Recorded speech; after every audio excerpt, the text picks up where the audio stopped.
Players are loaded on up, dropping in. I see Scram, I see Nako dropping in. Nako actually qualified in his last match from round 3. Clutched it up with the victory royale.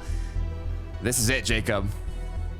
Definitely is. I got just as excited with Naku over on EU. You know, even though I am Jacob PR, I got a little Spain in me as well. So that's one of the brothers over on EU that I kind of root for. And already you're seeing a little bit of a struggle, but it is going to be a trade. Srapped is going to be the first one that goes down. The bait and switch. Maybank goes and takes charge, and Naku and Maybank go ahead and win the first exchange of our finals lobbies. Huge way to start off the momentum. But look, the good news for Scram, as we talked about it, there's 5 different lobbies going on. Normally, in a set 1 lobby format, they'd have to wait the whole match to play game 2, but now they can just queue on up again. All the other players that maybe it didn't go their way in the early game will get into the same match, and they can get right back into the action. So you kind of can keep that momentum going, but hopefully you want it to be positive momentum and not momentum of losing the early game. Yeah, and this, you're exactly seeing the double-edged sword of these style of lobbies. 1 team contested, 1 team uncontested over towards Classic Courts. And there was a ton of loot over on that side of the map, so uncontested is truly going to be a blessing. But let's talk about the entrance of our POI. Snooty Steps. You go ahead and get access to that mythic hammer pump. You get access to the medallion as well, which grants you shields up to 50 as long as you don't have any. Similar effect towards the mini. As Axe Force is already down, Roban trying to go ahead and make up for lost time. And the tricky thing for him, a little bit of a blessing and a curse, is because there's so many NPCs nearby, they may not exactly know where he's positioned at. You can see how many duos were in the surrounding area as well, making it even that much more difficult to make your decisions early on. But for Marco and Vision here, they've decided to quickly keep on rotating through, continuing with their loot path. What's crucial in these higher tier lobbies is having that early game planned out, having your loot path planned out, and the rotations depending on your opponents. But when you're in 5 different lobbies, you don't know exactly which opponents you're going to be facing against, so you can't calculate as much. Yeah, looking at the drop spot, you've seen some of these POIs having as much as 5 different players, but Snowy's goes down. Great effort trying to break into the box, but it's just not enough. A trade, and things turn on its side just like that. He's O's and gets a big double elimination. Purgeon's coming up big, saving the day for him and Snowy. And that's the thing as well. We talk about so many different teams being able to potentially contest these POIs. It is so hard to prepare for 1 team, let alone the potential for 5 different teams. And that's exactly how things will play out. Things shaking up at Reckless Railways. Gotta be careful there as we switch on over.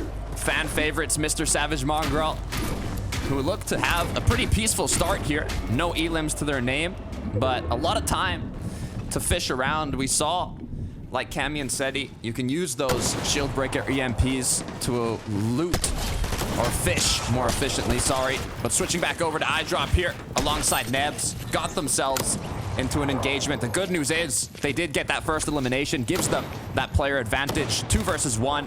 But you can see Moneymaker putting on his boxing gloves, might be ready for that 3rd party soon. Yeah, I think he's just trying to look for some heals, so that way he could make that trek over towards the southern portion where they are fighting at. But that is going to be the blessing, is the fact that he was so weak to begin with. He doesn't have the same flexibility as he normally would. Nebs and iDrop able to win the exchange for now. It's not over just yet, as Luis looks like he's just trying to hide, bypass, because the zone will push them out eventually. Seti and Cammy, the split drop, but there's so much action going around. Seti's going to be the first one knocked. That's Nova who gets credit for that one, and that is a big elimination early. You heard both Mini Miner and Levin kind of talk about the success they've already been finding for a possible 3rd consecutive year. And for them, I wouldn't be too worried with them going down early, because I feel like Cammy, with the success he's had and the experience he's able to gain over the last couple of years, it's not too much of a worry, but it does put at least a little bit of a tweak in their game plan.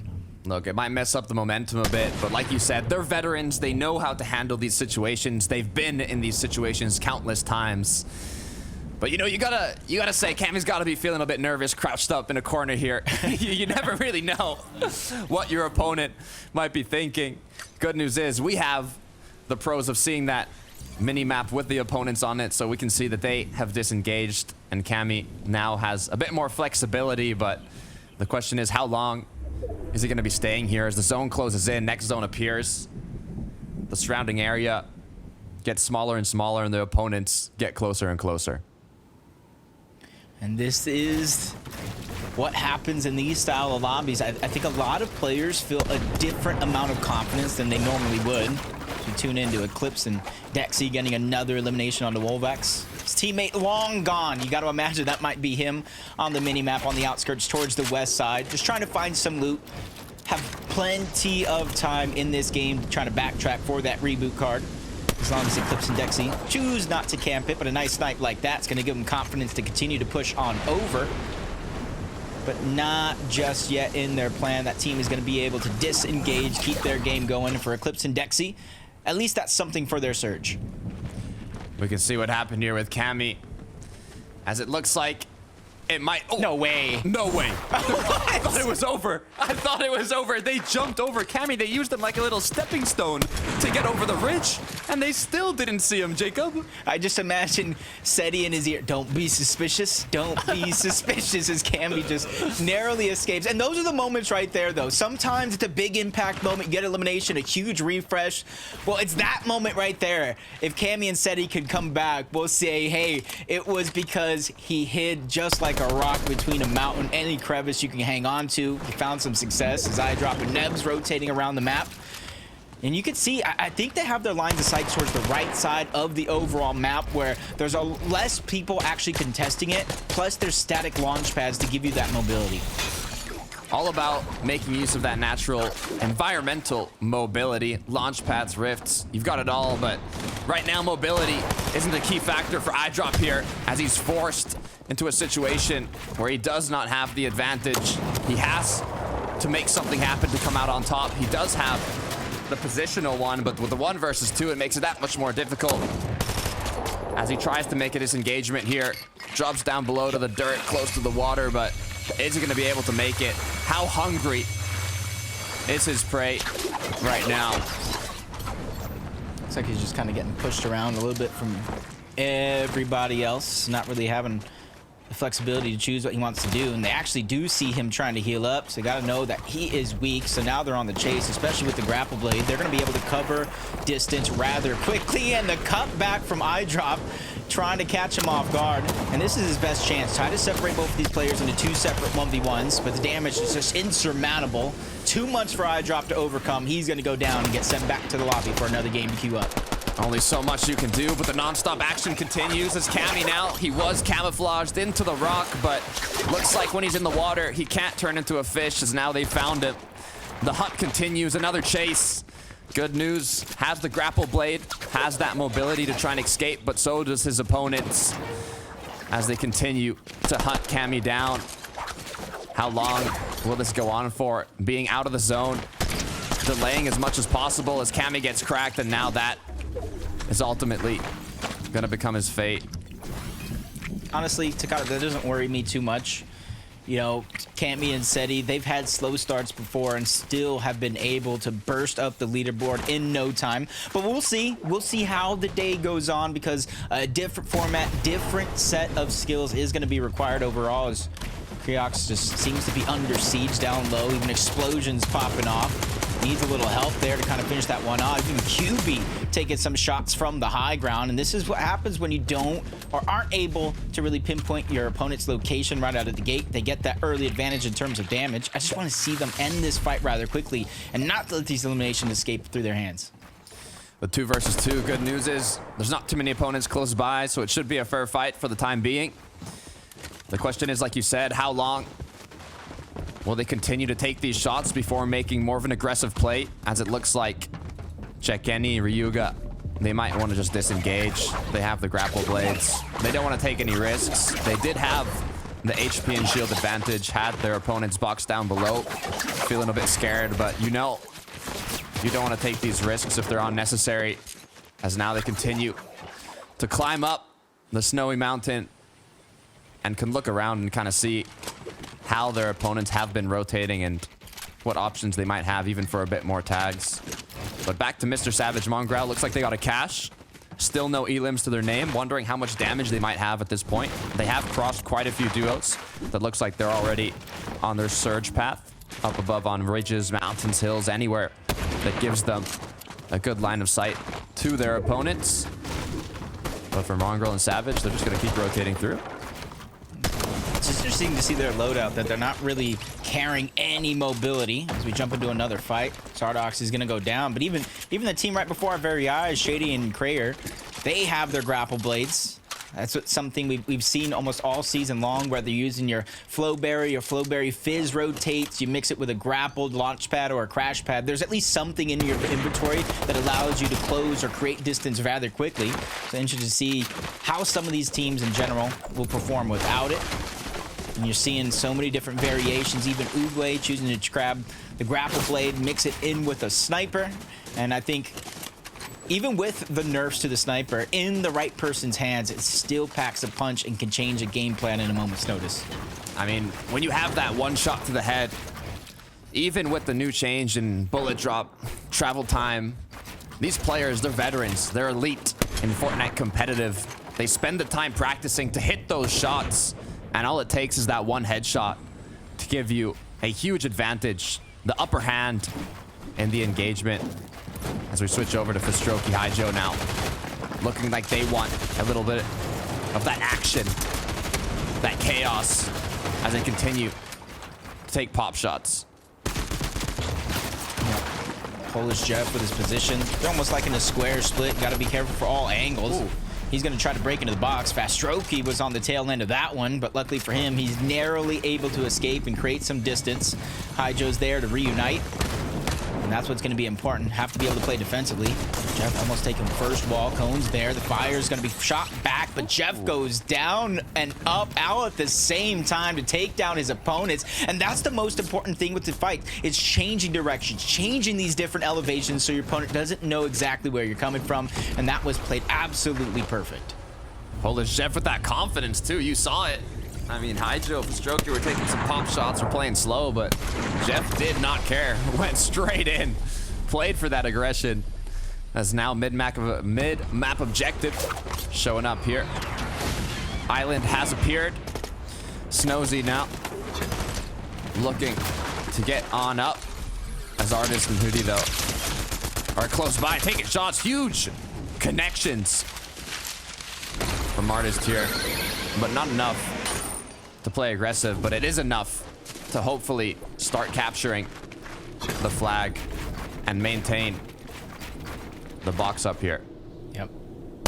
And you can see they're going to be the first team to actually go for Loot Island. Everybody else right now, if it's in your mind to not try to contest that, you need to make that conscientious decision rather quickly, because 4th zone, 5th zone, when Rift Island has the chance to be inside, the next couple will force Rift Island outside of the zone. Whether if it's a far pull on the 50-50 or a short pull setting up, these teams need to start making that conscientious decision around their positioning and where they're actually going to land here in the zone. Some may have a little bit more flexibility than others, as Gripey outside of zone for now. Does have 2 med kits, so he's gonna have an opportunity to make it in, but with 2 different teams acting like gatekeepers, how far he's gonna make it in is a whole different question. Difficulty levels increase in here as this rotate continues, but taking a back look at Vico, Pink, taking out Kylie here. This is how Gripey lost his duo partner. And look at this, Jacob. The action might be starting. All it takes is one shot from the Reaper. Send his opponents to the Shadow Realm. Does not connect. As now, you can see the quick decision to just continue rotating. When you have this sniper rifle in hand, if you're unable to connect that first shot, it's not worth it to make a full engagement from the scenario without even a tag. And you can see how quickly they change their mind, as now they just continue farming on up, rotating. Only 6 shots as well in the chamber for MrSavage. But they're relaxed. You know, they're just rotating, doing their thing, not stressed yet. It's like you could see their experience in real time. You know, you can easily try to go ahead and play aggressive W key, especially in a lobby style just like this, but they know exactly which fights they want to take and which ones they don't. As we tune back into Vico and Pink, They found that elimination onto Gripey, so they get sent back to the lobby. So their game here in this first one has come to an end, but luckily they can queue right back on up and continue things off. But this is how they were able to get the elimination, the multiple angles. Pink down low, Vigo coming from the top, and they just sandwich him and eat him up.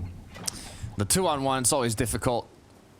Now 4 elims for Vigo and Pink, so they're feeling pretty good getting here into the later half of the mid game.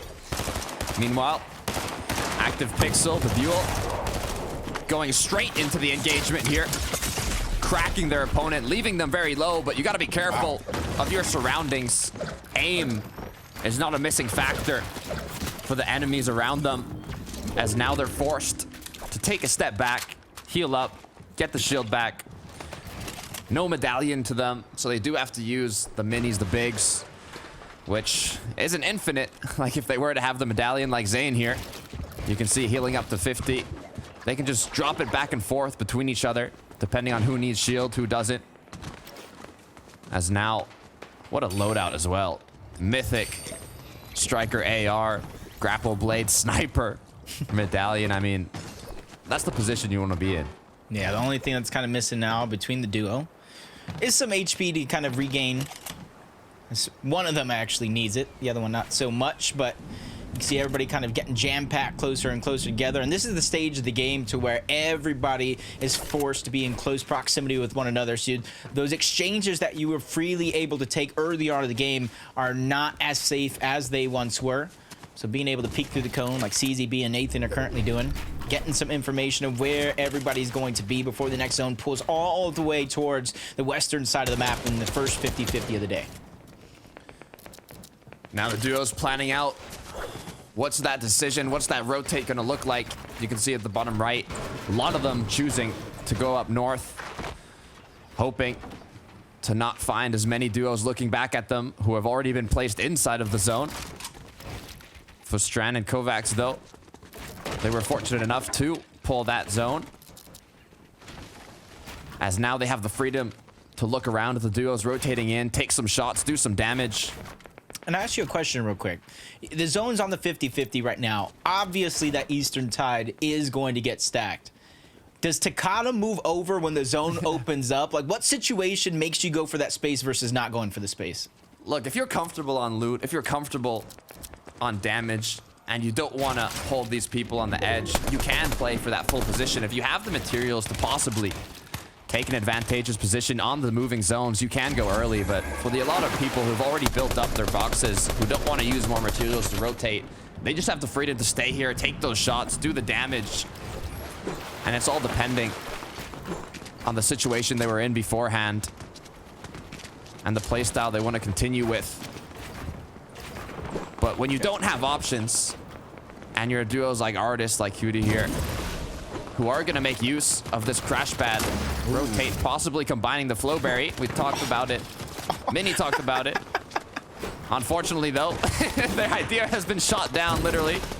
No more crash pad left. Have to use a second one now, as their opponents keep taking shots at it. You gotta be cautious. And that's the thing, man. You can think outside of the box all you want, but if your crash pad is also outside of that box, that is what's going to happen 10 times out of 10. It just goes to show how aware everybody is in this lobby and how much they're learning with each and every one of these new techniques that do come out. So, I mean, great wherewithal for them to learn it, but even better for the lobby to kind of spot that one out and shut it down before it started as Sky Move able to find a huge impact elimination there on a player separated from his duo, because him being a solo, those materials, all that resources is so crucial for the rest of this game. Back on Mongraal MrSavage now. Already positioned themselves in zone. Still have a good amount of consumables, good amount of materials. I love that they're positioned here on the ridge as well, on the mountain. So they are elevated compared to a majority of the other duos who are rotating on under the train tracks. And it gives them that advantage if the zone does start pulling more towards the east. As now reinforcements come through, they've got a lot of space to work with. This might be too soon to tell, but I see the zone right now going over towards the train tracks. We might have our first FNCS victory train lap if somebody's able to come out on top. And that's one of the things you really just have to be conscientious of a lot of these changes, because if you're in that zone, especially towards moving zones, and you're trying to build and the train comes crashing through and you're not prepared with elevation or at least a plan B, that's when everything is going to come crumbling sideways. As you see in the elimination feed, Polish Asian Jeff gets taken down. Unfortunate, especially with how good of a move he just pulled, but you're seeing just a couple of teams over on this side of zone. Elevation's already been found by Cringe and Noms. Some of the most elevation in the lobby. There might be a few teams around that have just a little bit more. Train, you can see, is going through the tracks right now. Hopefully not going to run into any of the opponents here that were built up on the train tracks. I'd hope they would have made that decision beforehand. As now K's, though, in the chaos. Bullets coming in from all the duos that are already based up. But Nova and his duo partner will pick up that knock, will refresh all that loot that they were missing, but fortunately enough, they aren't missing too much at all. Have the 3 medkits, have the shields, have the full materials, as now zone has appeared. 8th zone, southwest side of the map here. Good news from a majority of the duos down south, but the few that were up north, you can see now deciding if they rotate on that dead side to just go through the pile of players who are stacked up on the east. Yeah, you talked about that west side being the slower side. There's one duo that's just taking that opportunity in stride, rotating all the way around. Nobody even really looking in their direction throughout the majority of this rotate. Finally, Nova and Phalix are going to get the memo, begin to rotate themselves, but 93 above the damage threshold. They don't have to worry about Surge for now, but it's something that will be looming in the back of their mind until a couple more players can go down. But with high ground that isn't so high for now, Oogway and TJ, they're able to get the first knock on a couple of players trying to rotate in towards zone, and that is what happens when you beat everybody to the punch. You have the luxury of looking back and just lighting up the playing field. Already 8 elims for that duo, but a duo that was looking so bright now. The light has darkened as Pink is left alone. Vico with his 4 elims taken out.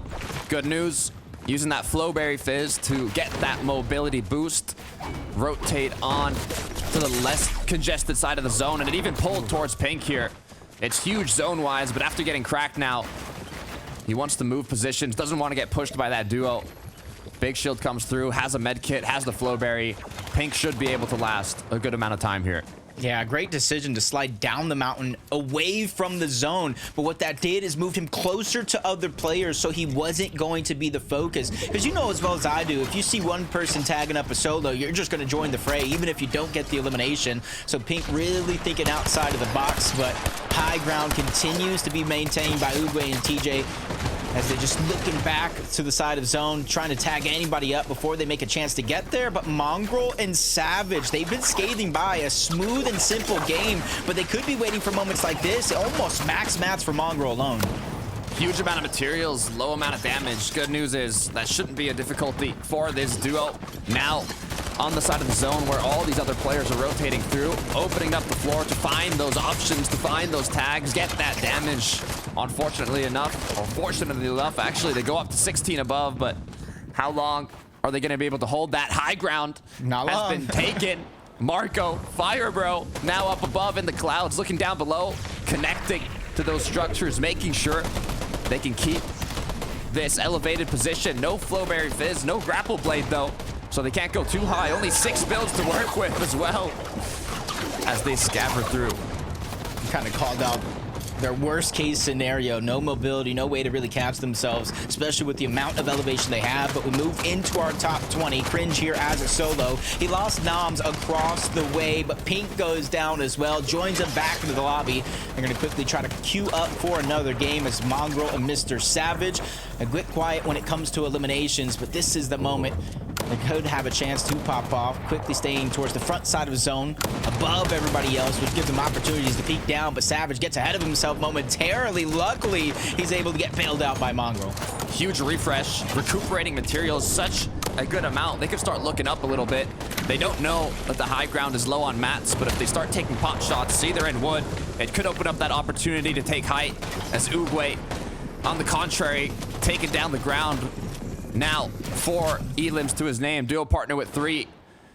High ground, trying to scavenge everything they can, manage up top. Nobody is taking shots at them. Nobody is contesting them. They have freedom right now, but for how long? 3 builds to work with. Drop below, now crucial, in need of a refresh. Yeah, this is where Fire Hunter has to go big. Marco actually did go down right next to him. This is not a good look.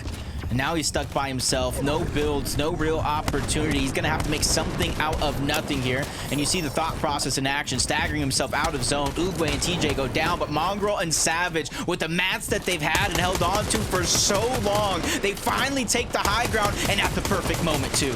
This is what they needed. They've used the materials to get up above, but they have it. They have height. They have the heal up with the floppers. They just need to get a bit more eliminations. I mean, 0 elims to the name. You know they want that combination of placement, as Phalix now trying to play the heal off. It's so dominant in this current meta, using these med kits to stay up in zone. Give your time to think a little bit, figure out the next move, as Savage now has decided it's elim time. It's time to pick up these eliminations. 3 already to his name in an instant as he continues back above. Yeah, big pickup on those Siphon mats. Reunites with Mongraal as well at the top of the mountain. Everybody else down low in the mud, struggling to make it through. Kuriyama's going to go down. Phalix still being able to hold on strong. Ivalsik is able to pop that first of 2 med kits, but time is running down. Final 5 teams left alive, with a couple more being dropped off towards the backside of the zone. Debule trying to reunite and hold on for his teammates, but another player is going to be dropped off. MrSavage and Mongraal. The return of Mongraal himself in his debut match in our FNCS Week 1 finals leaves it to Savage towards the backside of zone, going for the heal off, but will he even need it? Yes, he will. Mongraal's not able to connect, but this one is done and dusted. Not enough heals as MrSavage wins this one by a mile.